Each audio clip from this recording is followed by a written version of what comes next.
साथीहरू नमस्कार, स्वागत छ तपाईलाई। आज मिति 2078 साल श्रावण महिनाको 23 गते शाखा अधिकृत वा स्वसरह पदका लागि लिएको प्रथम चरणको लिखित परीक्षा अन्तर्गत प्रशासनिक अभिरुचि परीक्षणमा सोधिएका 50 प्रश्नहरू सहित उपस्थित भएको छु। प्रश्नहरूका उत्तरहरू व्याख्या पनि गर्ने कोसिस गरेको छु। आशा छ भिडियोको अन्तिमसम्ममा तपाईले केही न केही लाभ उठाउन सक्नुहुनेछ। आजको यस श्रृङ्खला सुरु गरौँ ब्रह्माण्ड सम्बन्धी सोधिएको लेभल 2 को प्रश्नबाट, जहाँ विभिन्न ग्रहहरूका उपनामका आधारमा जोडा मिलाउन भनिएको छ। जस्तै मङ्गल रातो ग्रह, बुध तातो ग्रह, बृहस्पति ठुलो ग्रह र शनि चक्र सहितको ग्रह।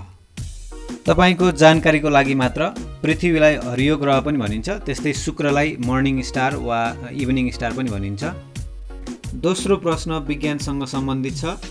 विभिन्न वैज्ञानिकहरू र उनीहरूका काम जोडा मिलाउन भनिएको छ। विद्युतका पिता, टेलिफोनका आविष्कारक, इलेक्ट्रिक मोटरका आविष्कारक र रेडियो एक्टिभिटीसँग सम्बन्धित वैज्ञानिक। विद्युतका पिता बेन्जामिन फ्राङ्कलिन हुन्। टेलिफोन अलेक्जेन्डर ग्राहम बेलले आविष्कार गरेका हुन्। इलेक्ट्रिक मोटरसँग सम्बन्धित वैज्ञानिक माइकल फराडे। रेडियो एक्टिभिटीसँग सम्बन्धित वैज्ञानिक हेनरी बेक्युरेल हुन्। हेनरी बेक्युरेलको सम्मान स्वरूप रेडियो एक्टिभिटीको एकाइ नै बेक्युरेल राखिएको छ। रेडियो एक्टिभिटी बेक्युरेल एकाइमा नाप्ने गरिन्छ। तेस्रो प्रश्न पनि विज्ञानसँग सम्बन्धित रहेको छ। यहाँ विभिन्न सिद्धान्तहरू कुन कुन वैज्ञानिकले प्रतिपादन गरेका हुन् त्यसअनुसार जोडा मिलाउन सोधिएको छ। आणविक सिद्धान्त जोन डाल्टनले प्रतिपादन गरेका हुन्। चाल सम्बन्धी नियम सर आइज्याक न्युटनको हो। क्वान्टम सिद्धान्त म्याक्स प्लाङ्कले दिएका हुन्। त्यस्तै सापेक्षतासँगको सिद्धान्त अल्बर्ट आइन्स्टाइनले प्रतिपादन गरेका हुन्। चौथो प्रश्नमा मार्लिन मोनरो कुन विधासँग सम्बन्धित छिन् भनेर सोधिएको छ। मार्लिन मोनरो एक प्रसिद्ध अमेरिकी नायिका, गायिका तथा मोडल थिइन्। उनको जन्म 1926 मा भएको थियो भने 36 वर्षको उमेरमा सन् 1962 मा ड्रग ओभरडोजका कारणले उनको मृत्यु भएको थियो। पाँचौं प्रश्नमा महासागरीय पिँधलाई के भनिन्छ भनेर सोधिएको छ। अप्सनहरू रहेका छन् महासागरीय वायु, महासागरीय तल, महासागरीय तट र महासागरीय धार। महासागरीय पिँधलाई महासागरीय तल भनिन्छ। महासागरीय वायु, महासागरीय तट र महासागरीय धार भनिँदैन। Bottom of the ocean is known as ocean floor. त्यस्तै छैठौं प्रश्नमा नेपाल र मालदिप्स बीचको प्रामाणिक समय फरक कति छ भनेर सोधिएको छ। साथीहरू, सार्क राष्ट्रहरूमध्ये बङ्गलादेश र भुटान मात्रै नेपालको समयभन्दा चलाक छन् 15-15 मिनटले भने भारत र श्रीलङ्का 15 मिनट ढिलो, पाकिस्तान र मालदिप्स 45 मिनट ढिलो र अफगानिस्तान 1 घण्टा 15 मिनट ढिलो। So the time difference between Nepal and Maldives is of 45 minutes.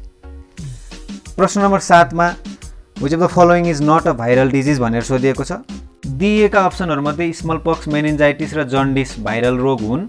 Leprosy कुष्ठरोग भनेको माइकोब्याक्टेरियम लेप्रे नामक ब्याक्टेरियाका कारणले गर्दा लाग्ने गर्छ। So leprosy is not a viral disease here. आठौं प्रश्नमा लुसाका कुन देशको राजधानी हो भनेर सोधिएको छ। लुसाका अफ्रिकी मुलुक जाम्बियाको राजधानी हो। दक्षिण अमेरिकी मुलुक पेरुको राजधानी लिमा हो। अफ्रिकी मुलुक जिम्बाब्वेको राजधानी हरारे। त्यस्तै नामिबियाको राजधानी विन्डहक हो। प्रश्न नम्बर 9 मा सोधिएको छ दिएका मुद्राहरूमध्ये कुनलाई पेपर गोल्ड मुद्रा पनि भनिन्छ। दिएका अप्सनहरूमध्ये S, D, R. Special drawing rights मुद्रालाई पेपर गोल्ड पनि भन्ने गरिन्छ। प्रश्न नम्बर 10 मा मम्मी उपन्यासकी लेखिका को हुन् भनेर सोधिएको छ। मम्मी आख्यान प्रेमा शाहको कृति हो। अमर न्यौपाने 2068 सालमा सेतो धरतीका लागि मदन पुरस्कार विजेता साहित्यकार हुन्। वादी समुदायमा आधारित नथिया नामक उपन्यासका लागि सरस्वती प्रतीक्षा परिचित छिन्। त्यस्तै प्रश्न नम्बर 11 मा दिएका कृतिहरूमध्ये कुन चाहिँ बालकृष्ण समको होइन भनिएको छ। बालकृष्ण समका कृतिहरू मुटीको बेथा, मुकुन्द इन्दिरा, चिसो चुलो हुन्। तरुण तपसी लेखनाथ पौडेलको कृति हो। So Tarun Tapasi is not written by Balkrishna Sama. प्रश्न नम्बर 12 मा गोर्खा दक्षिण बाहु कसले स्थापना गरेका हुन् भनेर सोधिएको छ। गोर्खा दक्षिण बाहु पृथ्वी वीर विक्रम शाहले स्थापना गरेका हुन्। त्यस्तै प्रश्न नम्बर 13 मा धरहरा र सुन्धारा कसले निर्माण गराएका हुन् भनेर सोधिएको छ। हामीलाई सबैलाई विदितै छ, भीमसेन थापाले धरहरा र सुन्धारा निर्माण गराएका हुन्। प्रश्न नम्बर 14 मा दिएका अप्सनहरूमध्ये कुन चाहिँ संक्रामक रोग हो भनेर सोधिएको छ। दिएका अप्सनहरू दुवै मिसल्स र स्मल पक्स दुवै संक्रामक रोग हुन्। प्रश्न नम्बर 15 मा भू प्रदूषणको कारण सोधिएको छ। दिएका अप्सनहरूमध्ये एसिड रेन अम्लीय वर्षा चाहिँ भू प्रदूषणको कारण हो। दक्षिण एसियाली क्षेत्रीय सहयोग सङ्गठन सार्कको कोभिड-19 आकस्मिक कोषमा नेपालले रु 10 करोड योगदान गरेको छ। जुन 29, 2021 मा कूटनीतिक सम्बन्ध कायम भएको 171औं राष्ट्र हो सिएरा लियोन। त्यस्तै गाम्बिया 170औं हो। यो गाम्बियासँग 2021 मे 24 मा कूटनीतिक सम्बन्ध कायम भएको थियो। त्यस्तै घाना 168औं हो। सेन्ट लुसिया 167औं हो। 1 एकड क्षेत्रमा 4047 वर्ग मिटर हुन्छ। दिगो विकास आयोग सन् 1992 मा स्थापित भएको थियो। बिमस्टेक अर्थात् the bay of Bengal initiative for multi sectoral technical and economical cooperation एक उपक्षेत्रीय समूहको रूपमा बैङ्कक थाइल्यान्डमा 6 जुन 1997 मा स्थापना भएको थियो। सन् 2018 अगस्त 30 देखि 31 सम्म बिमस्टेकको चौथो शिखर सम्मेलन काठमाडौँमा 18 बुँदे घोषणापत्र जारी गरी सम्पन्न भएको थियो। आइफेमिलिया ग्लोबल डाटाबेस कुन सङ्गठनले विकास गरेर प्रयोगमा ल्याएको हो भनेर सोधिएको छ। यो हराएका मानिसहरूलाई उनीहरूको डिएनए म्याचिङ गरेर परिवारसँग मिलाउने एउटा अपरेसन हो। यो इन्टरपोल अर्थात् इन्टरनेसनल क्रिमिनल पुलिस अर्गनाइजेसनले सञ्चालन गरेको अपरेसन हो। इन्टरपोल सन् 1923 मा इन्टरनेसनल क्रिमिनल पुलिस कमिसनको रूपमा स्थापना भएको थियो भने यसको विधिवत स्थापना सन् 1956 जुन 13 मा भएको हो। हाल इन्टरपोलमा 194 राष्ट्रहरू सदस्य छन्। सार्वजनिक सेवा प्रशासन तथा व्यवस्थापनमा एक प्रसिद्ध उक्ति पोस्ट कोर्बका प्रतिपादक को हुन् भनेर सोधिएको छ। पोस्ट कोर्ब अर्थात् planning, organizing, staffing, directing, coordinating, reporting and budgeting. यस उक्तिका प्रतिपादक अमेरिकी राजनीतिक वैज्ञानिक लुथर गुलिक हुन्। अमेरिकाका 28औं राष्ट्रपति वुड्रो विल्सन लिग अफ नेसनका संस्थापक हुन्। सार्वजनिक सेवा प्रशासन तथा व्यवस्थापनका विद्वान पनि हुन्, तर पोस्ट कोर्ब उक्तिका प्रतिपादक भने होइनन्। मेकग्रेगर स्कटिस सेना हुन्। एब्राहम मस्लो एक प्रख्यात मनोवैज्ञानिक हुन् जसले मानवीय आवश्यकताको सिद्धान्त प्रतिपादन गरेका थिए।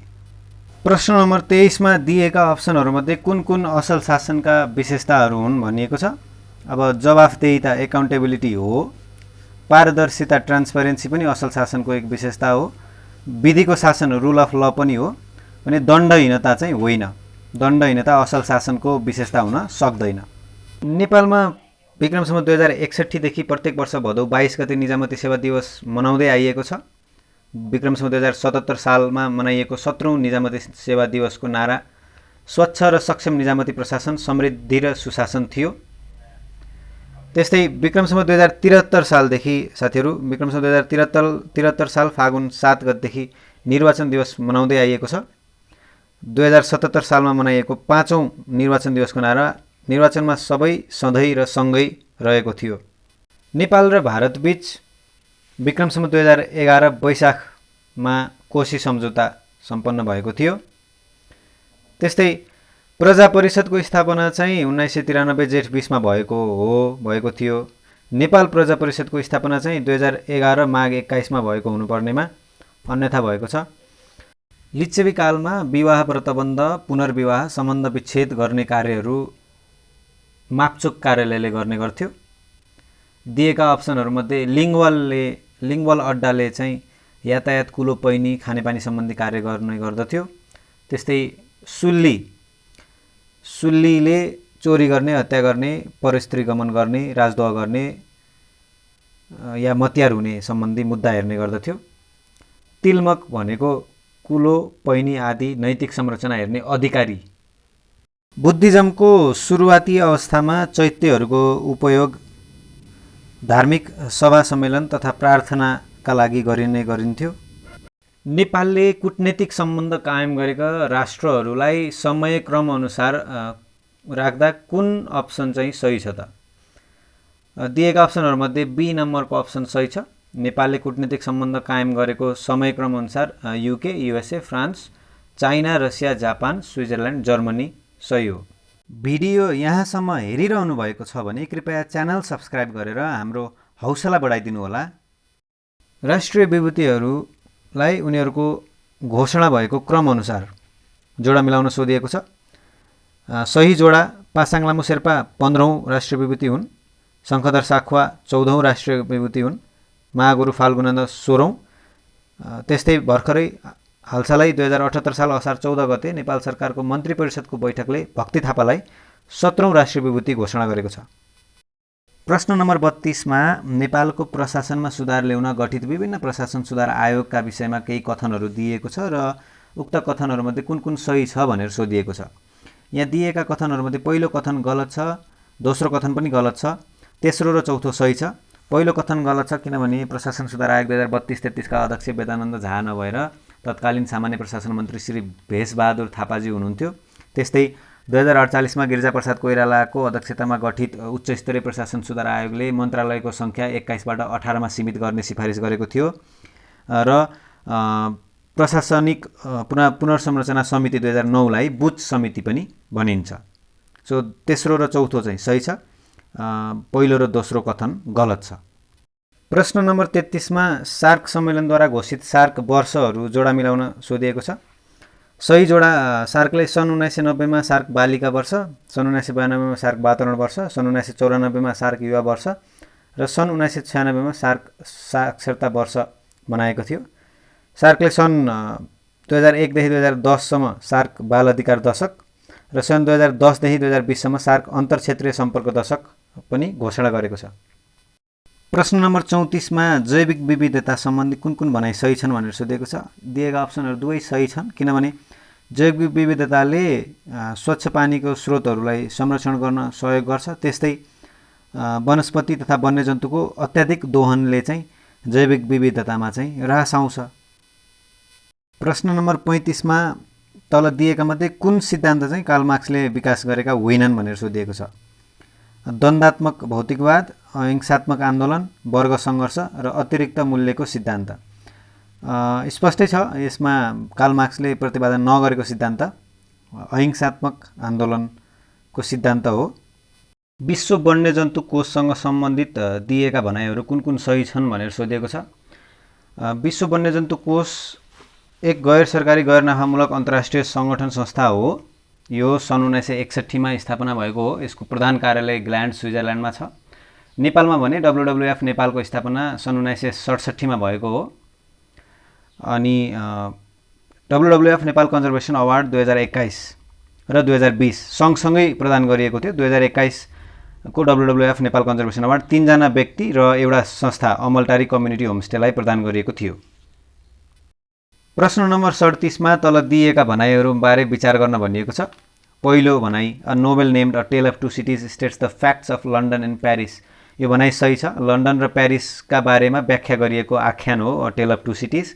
तर रिपब्लिक नामक पुस्तक अरस्तुले लेखेका होइनन्। अरस्तुका गुरु अफलातुन प्लाटोले लेखेका हुन्। सो दोस्रो भनाइ भने गलत छ। प्रश्न नम्बर 38 मा 3 वटा भनाइहरूबारे विचार गर्न भनिएको छ।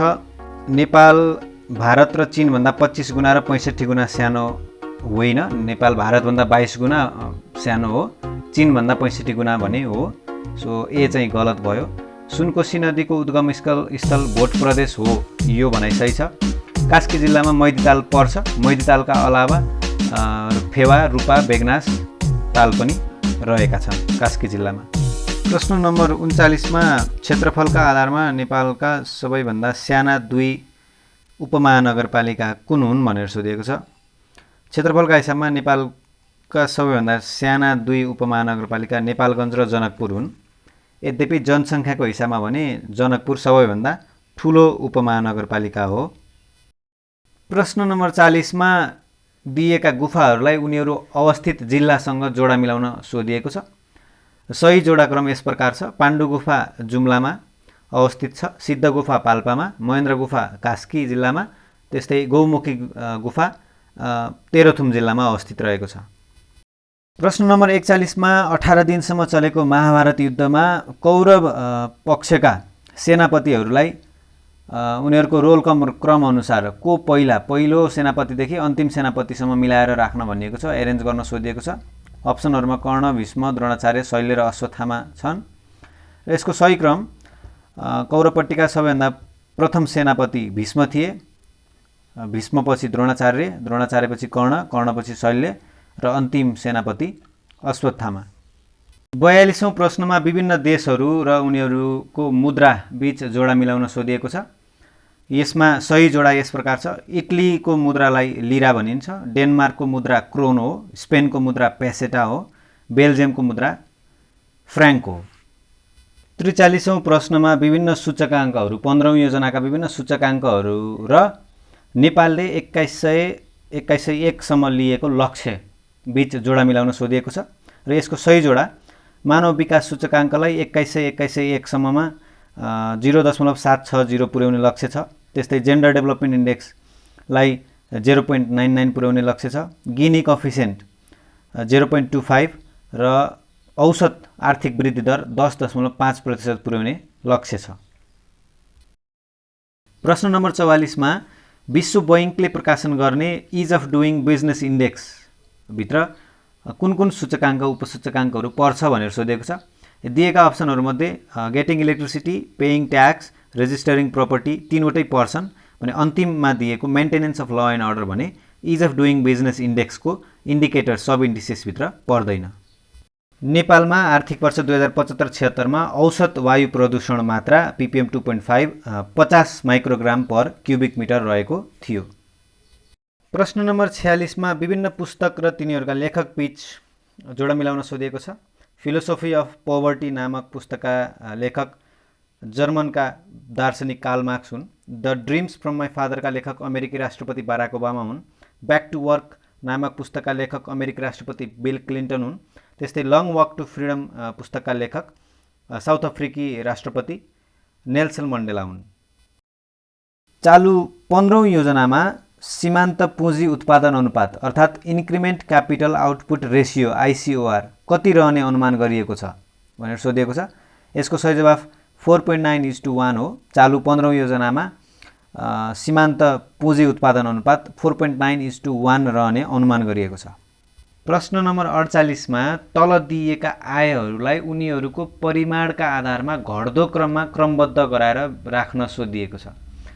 व्यक्तिगत आय, निजी आय, प्रायोज्य आय र राष्ट्रिय आय मध्ये सबैभन्दा ठुलो परिमाण राष्ट्रिय आयको हुन्छ, त्यसपछाडि निजी आयको, त्यसपछाडि व्यक्तिगत आयको र सबैभन्दा सानो परिमाण प्रायोज्य आयको हुन्छ।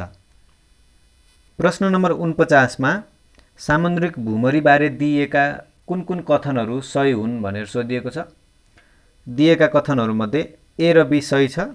सामुद्रिक आँधी प्राय उत्तरी गोलार्धमा घडी घुम्ने दिशाको विपरीत दिशामा घुम्छ भने दक्षिणी गोलार्धमा घडी घुम्ने दिशामा घुम्ने गर्दछ। सामान्य ज्ञान अन्तर्गतको अन्तिम प्रश्न 50औं प्रश्नमा परामर्शदाता फर्म मर्सरद्वारा गरिएको सर्वेक्षणमा सन् 2021 मा विदेशी कामदारहरूका लागि सबैभन्दा महँगोदेखि घट्दो क्रममा निम्न सहरहरूलाई मिलाउन भनिएको छ। निम्न सहरहरूलाई विदेशी कामदारहरूका लागि सबैभन्दा महँगोदेखि घट्दो क्रममा मिलाउँदा सबैभन्दा महँगो तुर्कमेनिस्तानको राजधानी आस्गाबाट, त्यसपछाडि चीन गणतन्त्रको विशेष प्रशासनिक क्षेत्र हङकङ, त्यसपछाडि लेबननको राजधानी बेरुत र अन्तिममा जापानको राजधानी टोकियो परेको छ। भिडियो अन्तिमसम्म हेरिदिनु भएकोमा आभार व्यक्त गर्दछु। मन परेमा भिडियो लाइक, सेयर गर्न, च्यानल सब्स्क्राइब गर्न र कमेन्ट बक्समा आफ्ना अमूल्य सल्लाह सुझाव दिन नबिर्सनुहोला। धन्यवाद।